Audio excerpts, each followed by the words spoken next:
إن الحمد لله نحمده ونستعينه ونستغفره من يهده الله فلا مضل له ومن يضلل فلا هادي له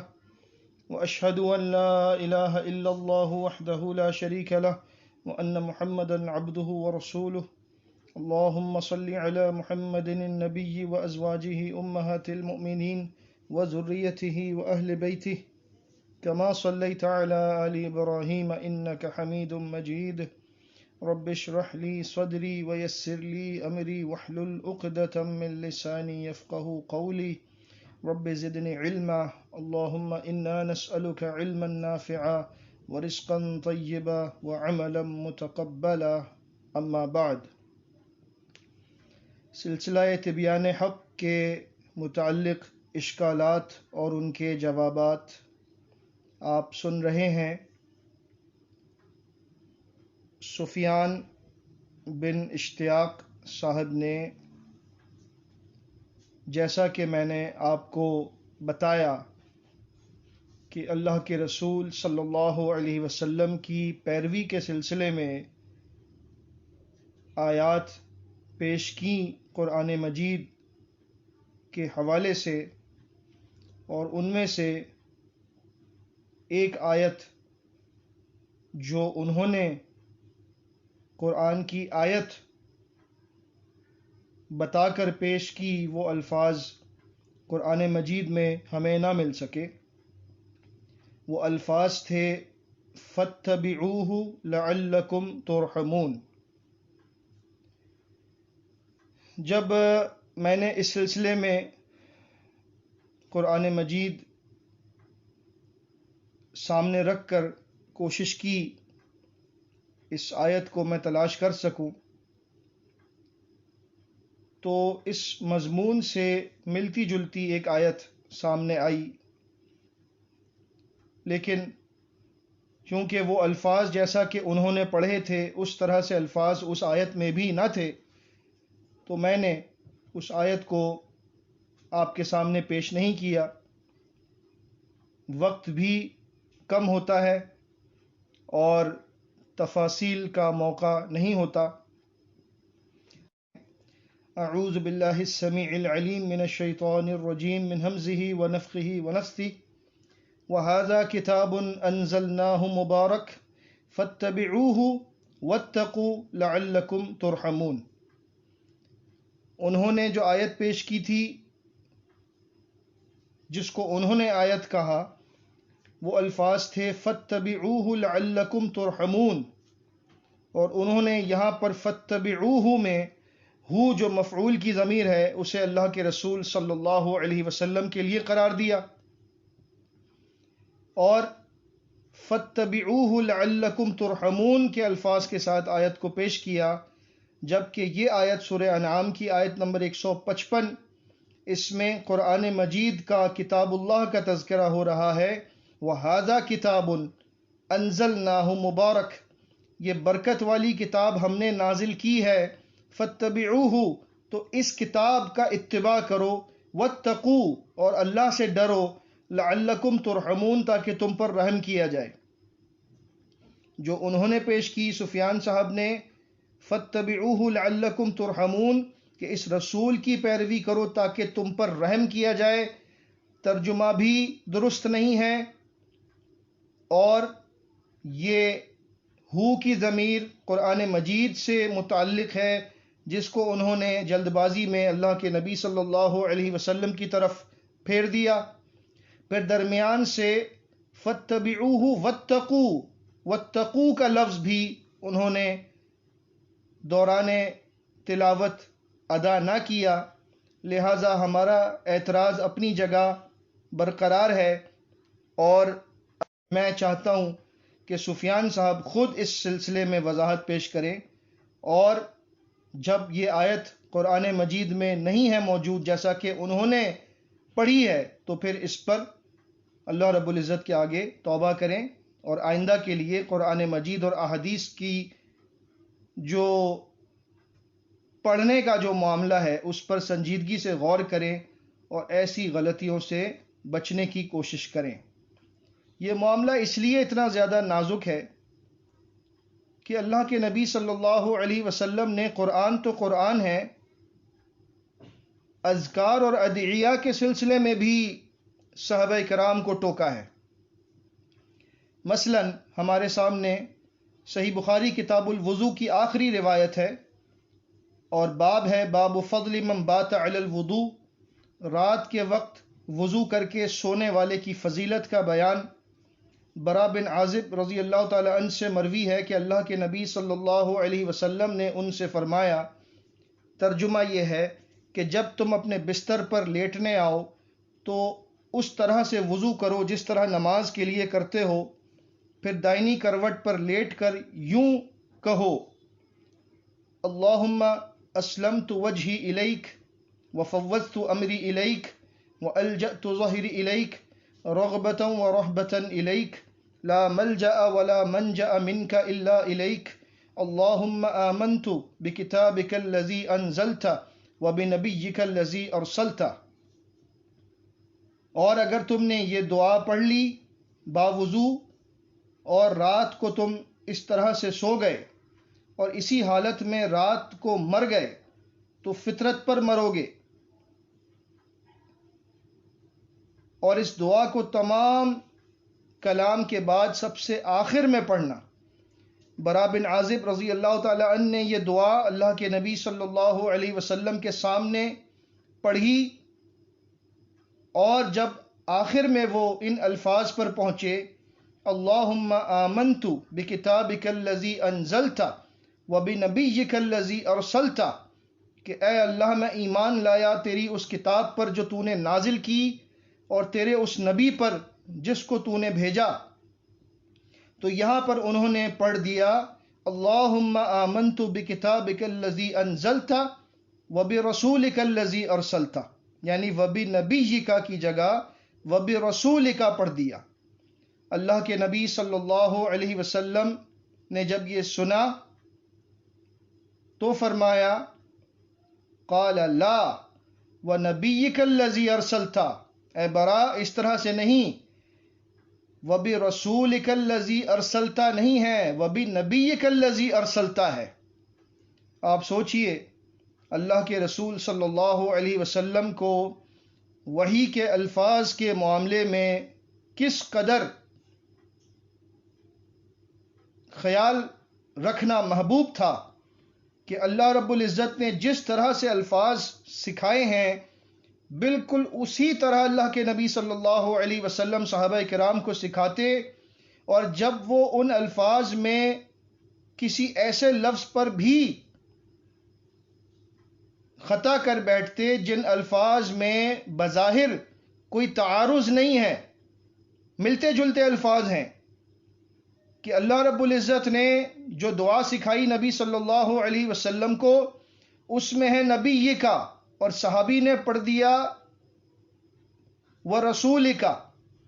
تو نبی کی جگہ رسول کا پڑھنا یہاں پر برداشت نہیں کیا اللہ کے نبی صلی اللہ علیہ وسلم نے، اور انہیں تاکید کی کہ یہاں پر نبی کا پڑھا جائے گا، رسول کا نہیں پڑھا جائے گا۔ جو رسول صلی اللہ علیہ وسلم اس قدر احتیاط کی تعلیم دیں اذکار اور ادعیہ کے معاملے میں، تو قرآن کے معاملے میں کس قدر محتاط ہمیں رہنا چاہیے ان کے حوالے سے اور دین اسلام کے حوالے سے۔ یہ بات محتاج نہیں ہے کہ اس کو مزید تفصیل سے بیان کیا جائے۔ اللہ رب العزت ہم سب کو توفیق عطا فرمائے کہ ہم قرآن مجید کو حق کے ساتھ اس کی تلاوت کریں، اور اس پر سنجیدگی کے ساتھ تیاری کر کے جب بھی کوئی بیان جاری کرنا ہو تو اچھے طریقے سے بیٹھ کر قرآن کی آیات کو اچھے انداز سے اور بالکل ٹھیک ٹھیک پڑھنے کی کوشش کریں، نہ یہ کہ جلد بازی میں بس بیان جاری کرنا ہے، جواب دینا ہے، اور عجلت کے اندر ایسے معاملے میں جلد بازی کا مظاہرہ کریں کہ جہاں ہم سے خطا ہو تو پھر شرمندگی کا سامنا کرنا پڑے۔ اللہ رب العزت اصلاح فرما دے۔ بہرحال یہ تو ایک معاملہ ہوا آیت کے سلسلے میں، آگے ہم چلتے ہیں۔ علی رضی اللہ تعالی عنہ نے صدیق اکبر خلیفہ اول بلا فصل رضی اللہ تعالی عنہ کی 6 ماہ تک بیعت نہیں کی تھی۔ یہ بات اس لیے پیش کی گئی کہ خلیفہ وقت امیر المؤمنین کی بھی بیعت سے اگر کوئی مسلم تخلف کرتا ہے، پیچھے ہٹتا ہے، کسی وجہ سے اس سے اختلاف کرتا ہے، تو اس بیعت میں تاخیر کرنے کی وجہ سے یا بیعت نہ کرنے کی وجہ سے صحابہ کرام رضوان اللہ علیہم اجمعین نے اپنے اس بھائی کو مسلم بھائی ہی سمجھا، موجودہ جماعت المسلمین کی طرح غیر مسلم نہیں سمجھا۔ صرف اس وجہ سے یہ واقعات پیش کیے گئے، بیعت کی، خلیفہ کی بیعت کی اہمیت کو گھٹانے کے لیے نہیں، بلکہ یہ ثابت کرنے کے لیے کہ تکفیر کا وہ زاویہ جس زاویے پر ہماری سوئی آ کر اٹک گئی ہے، اس کو ٹھیک کیا جائے۔ آپ سنیے سفیان صاحب اس سلسلے میں کیا کہتے ہیں۔ جب تک فاطمہ رضی اللہ تعالیٰ عنہ زندہ تھیں تو لوگ پھر بھی علی رضی اللہ تعالیٰ عنہ کی طرف رغبت رکھتے تھے اور ان کا خیال کرتے تھے اور یہ سوچتے تھے کہ شاید علی رضی اللہ تعالیٰ عنہ کو فاطمہ رضی اللہ تعالیٰ عنہ کی تیمارداری سے فرصت نہیں ملتی اور اس لیے وہ بیعت اب تک نہیں کر سکے ہیں۔ لیکن جیسے ہی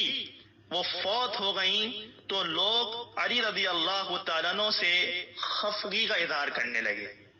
لوگوں نے ان سے ان کے چہروں پر، لوگوں کے چہروں پر استنقر علی وجوہ الناس کہ علی رضی اللہ تعالیٰ عنہ نے باقاعدہ لوگوں کے چہروں پر خفگی کے آثار دیکھے۔ کس بات کی خفگی تھی؟ اگر بیعت، جیسے کہ آج یہ بتایا جا رہا ہے کہ بیعت خلیفہ کی بھی ضروری نہیں ہے، انا للہ و انا الیہ راجعون۔ جی، اس بات پر تو سلسلہ تبیان حق میں کافی تفصیل سے بیان ہو چکا ہے کہ اگر موجودہ جماعت المسلمین کے عقیدے کے مطابق یہ دیکھا جائے کہ علی رضی اللہ تعالی عنہ نے 6 ماہ تک خلیفہ اول بلا فصل کی بیعت نہیں کی، اور ہمارا موقف، جماعت المسلمین کا موقف یہ ہے کہ جو بیعت نہیں کرتا اسے اللہ کے نبی صلی اللہ علیہ وسلم نے، جیسا کہ ہمارے کتابچے مکی زندگی اور بیعت میں لکھا ہے، اللہ کے نبی صلی اللہ علیہ وسلم کی طرف منسوب کر کے کہ محمد مصطفیٰ صلی اللہ علیہ وسلم نے بیعت نہ کرنے والے کو اسلام سے خارج قرار دیا۔ تو اس کا مطلب یہ ہوا کہ اگر ہمارا یہ اصول درست ہے تو علی ابن ابی طالب رضی اللہ تعالی عنہ 6 ماہ تک اسلام سے خارج قرار پائے، نعوذ باللہ من ذالک، العیاذ باللہ۔ آپ کہتے ہیں کہ جی فاطمہ رضی اللہ تعالی عنہ کی تیمارداری کی وجہ سے وہ بیعت نہ کر سکے۔ آپ نے دراصل خود ہی اس بات کو تسلیم کر لیا کہ بیعت کوئی اتنا بڑا ایمان کا مسئلہ ہے ہی نہیں۔ اگر ایمان کا مسئلہ ہوتا تو اپنی زوجہ محترمہ کی تیمارداری تو اپنی جگہ، اگر اس سے بھی بڑا کوئی مسئلہ ہوتا تو مرد مومن کے لیے، بندہ مومن کے لیے ایمان بچانا سب سے زیادہ ضروری ہے۔ وہ فوراً بغیر کسی توقف کے، بغیر کسی تاخیر کے فوراً جاتے، بیعت کرتے۔ کتنی دیر لگتی اور کتنا دور تھے وہ، مدینہ منورہ میں رہتے تھے، آخر 6 ماہ کیوں لگ گئے؟ یہ 6 ماہ کا عرصہ گزر جانا اس بات کا ہمارے لیے ایک بہت واضح اشارہ ہے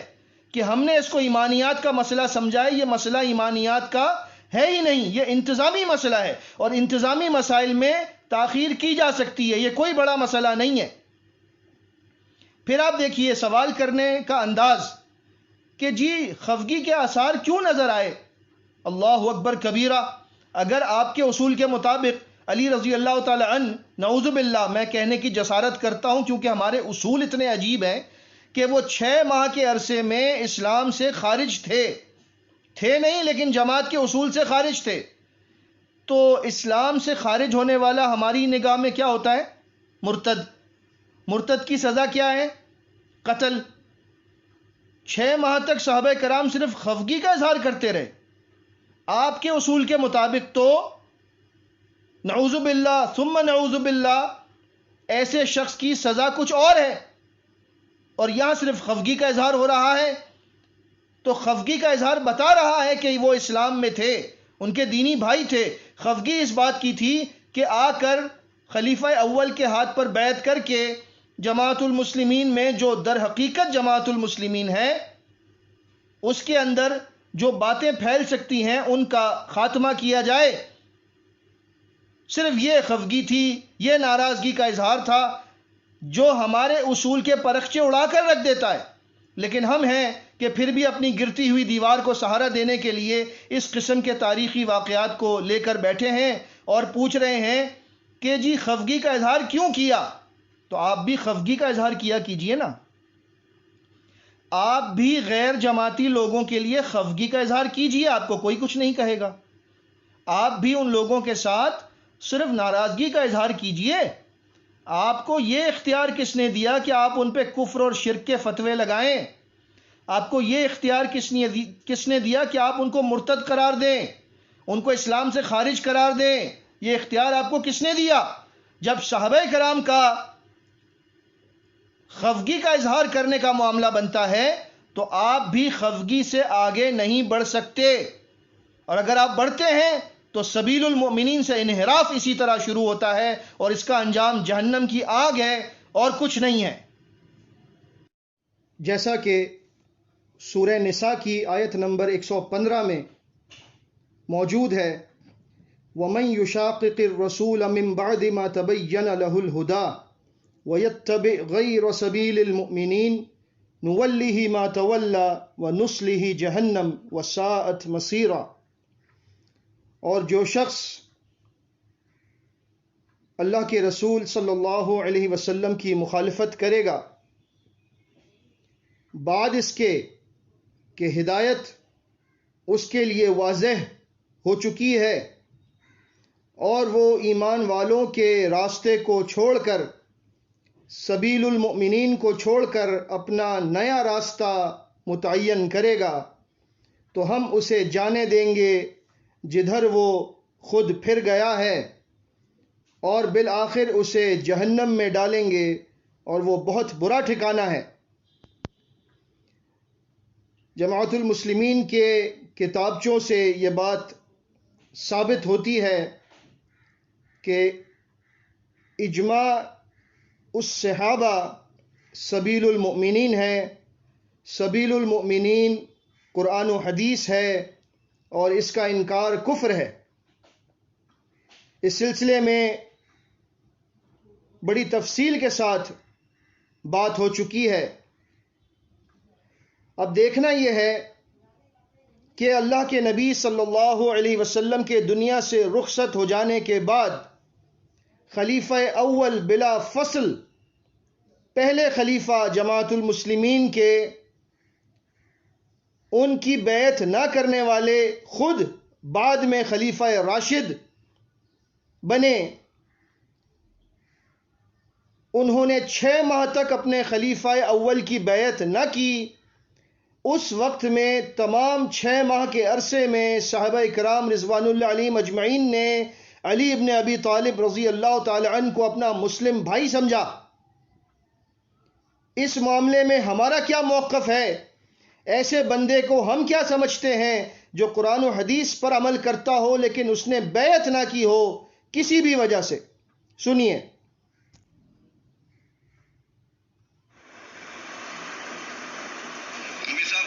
ایسا شخص جو اپنی پوری زندگی قرآن و سنت کے مطابق گزارتا رہا اور قرآن و سنت کی تعلیم اور تدریس میں لگا رہا،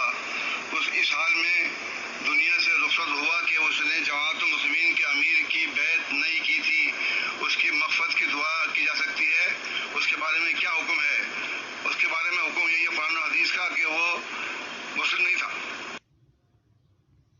اس کے بارے میں حکم یہی ہے قرآن و حدیث کا کہ وہ مسلم نہیں تھا۔ جی جناب، ایک طرف ہم کہتے ہیں کہ وہ مسلم نہیں تھا، دوسری طرف صحابہ کرام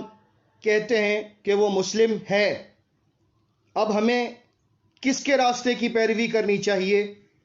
جماعت کی ہی کتابوں سے سمجھنے کی کوشش کرتے ہیں، کیونکہ جب ہمارے وہ بھائی جو جواب دینے کی کوشش میں بار بار اپنے ساتھیوں سے گزارش کرتے ہیں کہ آپ جماعت کی کتابیں پڑھا کریں، آپ کو سب کچھ ان کتابوں میں مل جائے گا، تو انہی کتابوں سے دیکھتے ہیں کہ اس مسئلے پر جماعت کی کتابوں میں کیا لکھا ہے۔ التحقیق فی جواب التقلید صفحہ نمبر 30 اور 31 پر لکھتے ہیں، یہ تو صحیح ہے کہ قرآن و حدیث کو جس طرح اسلاف یعنی صحابہ کرام نے سمجھا ہمیں اسی طرح سمجھنا چاہیے اور اس کو نئے معنی نہیں پہنانے چاہیے، لیکن اس کے یہ معنی تو نہیں کہ اسلاف میں سے کسی فرد کے فیصلے کو تسلیم کر لیا جائے اور اس کے خلاف جمہور کے فیصلے کو نظر انداز کر دیا جائے۔ یعنی جہاں پر جمہور صحابہ کرام کی بات آ جائے تو وہاں پر تو کسی ایک فرد واحد کی بات حجت نہیں رہتی، حتیٰ کہ اگر وہ فرد واحد کوئی صحابی ہی کیوں نہ ہو، تابعی کیوں نہ ہو، تبع تابعی کیوں نہ ہو، امام کیوں نہ ہو، محدث ہی کیوں نہ ہو، اس کی بات جمہور صحابہ کرام اور جمہور اسلاف کے سامنے تسلیم نہیں کی جائے گی۔ تو پھر یہ کیسے ہو سکتا ہے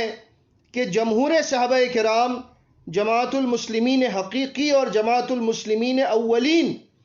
علی ابن ابی طالب رضی اللہ تعالی عنہ کو مسلم مانے، اپنا مسلم بھائی جانے، اور موجودہ جماعت المسلمین کہے کہ ایسا شخص مسلم نہیں ہے جس نے امیر کی بیعت نہیں کی؟ اب کس کی مانے؟ 14ویں صدی کے مفتیان کی، یا پھر صحابہ کرام کا فہم تسلیم کریں؟ فیصلہ بڑا آسان ہے۔ اگر آپ نے صحابہ کرام کے راستے کو تسلیم کیا تو آپ سبیل المؤمنین پر ہیں، قرآن و حدیث پر ہیں، جیسا کہ خود جماعت کی کتابوں میں لکھا ہے کہ یہی قرآن و حدیث ہے۔ اور اگر آپ نے اس راستے کو ٹھکرا دیا اور 14ویں صدی کا ایجاد کردہ فارمولہ اختیار کیا اور اس کے مطابق امت کی تکفیر کی مسئلہ بیعت پر، تو پھر آپ سبیل المؤمنین سے انحراف کر کے خود جہنم کی طرف پیش قدمی کر رہے ہیں۔ خلاصہ تلاش حق صفحہ نمبر 47 پر لکھا ہے، طریقہ وہی صحیح ہے جو سلف صالحین کا تھا، اس میں نت نئے نظریات کی آمیزش سخت معیوب ہے، نت نئے نظریات کی آمیزش سخت معیوب ہے۔ سلف صالحین کے طریقے کے علاوہ نت نئے نظریات کی آمیزش سخت معیوب ہے۔ ہماری اپنی کتاب میں لکھا ہے، ہم نے نیا نظریہ ایجاد کر کے دنیا کے سامنے رکھا جو ہماری اپنی کتاب کی روح سے سخت معیوب ہے۔ ایسا عیب والا کام ہم نے کیا اور اس پر ہم فخر سے کہتے ہیں کہ جی وہ مسلم نہیں ہے جس نے بیعت نہیں کی۔ خلاصہ تلاش حق کے صفحہ نمبر 27 پر لکھا ہے، اب آپ سمجھ لیجئے، جب میں کوئی بات کہوں تو اسے یہ کہہ کر نہ ٹال دیجئے کہ یہ 14ویں صدی کے بچے کی بات ہے اور پہلی صدی دوسری صدی کے امام کے قول کے مقابلے میں ہیچ ہے۔ میری بات کے ساتھ جمہور ائمہ دین کی ایک جماعت کا اتفاق و اتحاد ہوگا، یہ ان کی بات ہوگی نہ کہ میری بات۔ جمہور سے مراد عام ائمہ دین ہیں جن میں صحابہ، تابعین وغیرہم شامل ہیں۔ ان اقوال کو سامنے رکھیے اور اپنے اس موقف کو سامنے رکھیے کہ جماعت کی کتاب اس بات کی گواہ ہے کہ 14ویں صدی کے بچے کی بات نہیں مانی جائے گی، بات مانی جائے گی صحابہ کرام کی،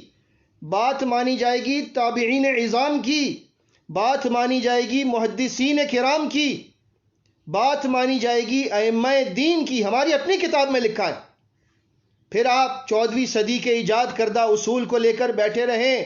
اور ان تمام لوگوں کی باتوں کو نظر انداز کرتے چلے جائیں اور اپنے موقف پر ڈٹے رہیں اور اس کے لیے اپنے مامورین کو، اپنے متبعین کو طفل تسلی دینے کے لیے تاریخی واقعات کو خلط ملط کر کے بیان کریں، تو اس سے آپ وقتی طور پر شاید تسکین حاصل کر لیں گے کہ ہم نے جواب دے دیا، لیکن دراصل آپ نے جواب نہیں دیا، آپ نے خود اپنے لیے گھیرا تنگ کیا ہے۔ جس قدر آپ جواب دیں گے اسی قدر آپ کے لیے دلائل کا گھیرا تنگ ہوتا چلا جائے گا اور آپ کے لیے نکلنا ناممکن ہو جائے گا۔ لہذا علی رضی اللہ تعالی عنہ تو اپنے وقت کے خلیفہ کی بیعت 6 ماہ تک نہ کر کے بھی مسلم رہے، اور ایک آپ ہیں کہ آپ کا امیر جو خلیفہ بھی نہیں، محکوم ہے، محکوم بھی ایسا کہ جس طرح سے میں نے بتایا کہ وہ اپنی دعوت کا اظہار بھی کھل کر نہیں کر سکتا، محکوم بھی ایسا کہ جس مقصد کے لیے جماعت المسلمین کو تشکیل دیا گیا، ہماری دعوت کے 6 نکات تو ہمارے ہاں سب کو یاد ہیں، لیکن 7واں نقطہ کسی کو یاد نہیں، کیونکہ وہ ہماری دعوت سے نکال دیا گیا ہے۔ 7واں نقطہ ہماری دعوت کا یہ تھا، ہمارا اہم مقصد صرف ایک، یعنی خلافت علی منہاج النبوہ، جمہوریت اور اشتراکیت نہیں۔ رجسٹریشن کروانے کے لیے جماعت المسلمین کے نام کو تحفظ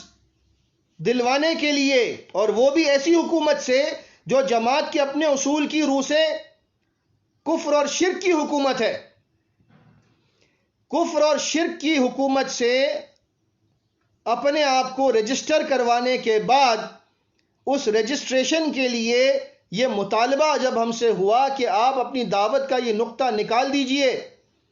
کہ آپ کا مقصد خلافت علی منہاج النبوہ ہے، تو پھر آپ کو رجسٹریشن ملے گا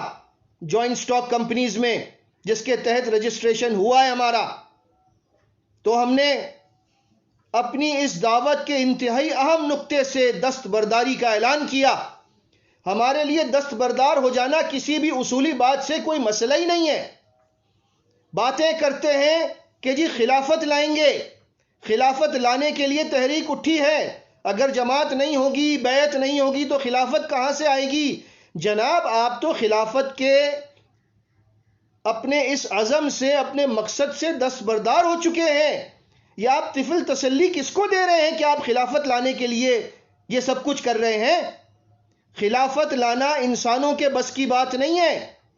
خلافت اللہ رب العزت کے حکم سے ملتی ہے،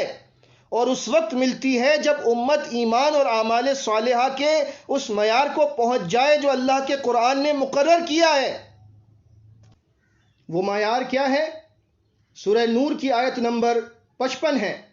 وعد اللہ الذین آمنوا منکم وعملوا الصالحات لَيَسْتَخْلِفَنَّهُمْ فِي الْأَرْضِ كَمَا اسْتَخْلَفَ الَّذِينَ مِنْ قَبْلِهِمْ وَلَيُمَكِّنَنَّ لَهُمْ دِينَهُمُ الَّذِي ارْتَضَىٰ لَهُمْ وَلَيُبَدِّلَنَّهُمْ مِنْ بَعْدِ خَوْفِهِمْ أَمْنًا يَعْبُدُونَنِي لَا يُشْرِكُونَ بِي شَيْئًا وَمَنْ كَفَرَ بَعْدَ ذَلِكَ فَأُولَٰئِكَ هُمُ الْفَاسِقُونَ۔ تم میں سے ان لوگوں کے ساتھ اللہ کا وعدہ ہے کہ جو لوگ ایمان لائے اور نیک اعمال کرتے رہے کہ اللہ انہیں زمین میں ضرور خلافت عطا کرے گا، جس طرح سے ان سے پہلے والوں کو خلافت عطا کی تھی، اور ان کے اس دین کو جسے اس اللہ نے ان کے لیے پسند فرما لیا ہے تمکنت عطا کرے گا، اور ان کے خوف کی حالت کو امن میں تبدیل کر دے گا۔ وہ صرف میری ہی عبادت کرتے ہوں گے، میرے ساتھ ذرے کے برابر بھی شرک نہ کرتے ہوں گے، اور جس نے اس کے بعد ناشکری کی تو یہی لوگ فاسق ہیں۔ اللہ رب العزت کا وعدہ ہے خلافت دینے کا، لیکن اس کے لیے ایمان اور عمل صالح کا ایک کرائیٹیرین ہے، ایک معیار ہے۔ اس تک جب آپ پہنچیں گے تو خلافت آپ کا مقدر ہے۔ جیسے جنت کے حصول کے لیے اللہ رب العزت نے اپنے بندے کے لیے یہ وعدہ کیا ہے کہ میں جنت عطا کروں گا اس بندے کو جو ایمان لائے اور نیک اعمال کرے، خلافت کا وعدہ بھی اسی وعدے کی طرح ہے۔ نہ جنت کو کوئی بندہ اپنی مرضی سے حاصل کر سکتا ہے کہ جی میں تو ایمان لے آیا، میں تو اعمال صالح کر چکا، اب مجھے جنت دی جائے اور میں لے کر رہوں گا۔ نہیں جناب، جنت اللہ کی رحمت سے ملے گی۔ بالکل اسی طرح جب اللہ نے خلافت کا وعدہ کیا تو آپ اور میں یا ساری دنیا بھی مل جائے اور یہ کہیں کہ ہم خلافت لا کر رہیں گے، آپ اس وقت تک نہیں لا سکتے جب تک اللہ رب العزت کی طرف سے آپ اس معیار کو نہ پہنچ جائیں اور اللہ رب العزت آپ کو خلافت اپنے پاس سے عطا نہ کر دے۔ یہ ہے قرآن۔ آپ کسے سمجھاتے ہیں کہ خلافت لانے کے لیے ہم نے تحریک شروع کی ہے؟ میں یہ نہیں کہتا کہ خلافت کے لیے پرعزم نہیں رہنا چاہیے، یقیناً ہم جمہوریت سے بیزار ہیں، ہم تمام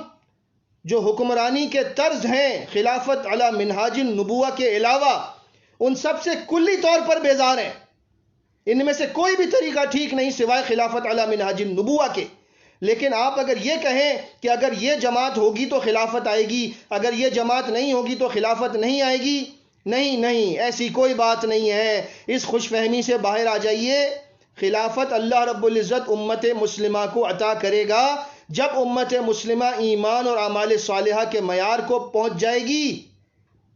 اس سے پہلے آپ تنظیمیں بنائیں، خلافت کی تحریک شروع کریں، آپ کچھ بھی کریں، جب تک ایمان اور اعمال صالحہ نہیں ہیں اور اس معیار کے نہیں ہیں جو اللہ نے مقرر کیا ہے، اس وقت تک خلافت آپ خود سے نہیں لا سکتے۔ اللہ رب العزت عطا کرے گا جب اس معیار پر امت پہنچے گی۔ تو اللہ سے یہی دعا ہے کہ وہ ہمیں ایسا ایمان عطا فرمائے، عمل صالح کی ایسی لگن عطا فرمائے کہ ہم اللہ رب العزت کے مقرر کردہ معیار ایمان اور عمل صالح کو پہنچ سکیں، اور مجموعی طور پر یہ امت مسلمہ اس معیار کو پہنچ کر اللہ کے وعدے کے مطابق خلافت کی مستحق ٹھہرے، اور پھر دنیا میں اللہ کا دین غالب ہو، اور جو ہم دعوت دیتے ہیں کہ چپے چپے پر اللہ کا دین نافذ کریں گے، وہ اسی صورت میں ہو سکتا ہے کسی تنظیم کو بنا کر اور دیگر تمام امت کی تکفیر کر کے۔ اگر ہم یہ خواب دیکھ رہے ہیں کہ ہم خلافت لائیں گے تو یہ خواب ہی رہ جائے گا، اور اس خواب میں پڑے لوگ جو غفلت کی نیند سو رہے ہیں وہ اسی نیند کے ساتھ اپنی موت کی نیند تک پہنچ جائیں گے، لیکن خلافت نہیں لا سکیں گے۔ اللہ رب العزت اس امت کے حال پر رحم فرمائے اور ہم سب کو متحد کر دے اس طریقے پر جو اللہ رب العزت نے بتایا ہے، اور پھر خلافت علی منہاج النبوہ کے تقاضوں کو ہم پورا کریں، اور اللہ رب العزت دنیا میں اسلام کا بول بالا فرما دے۔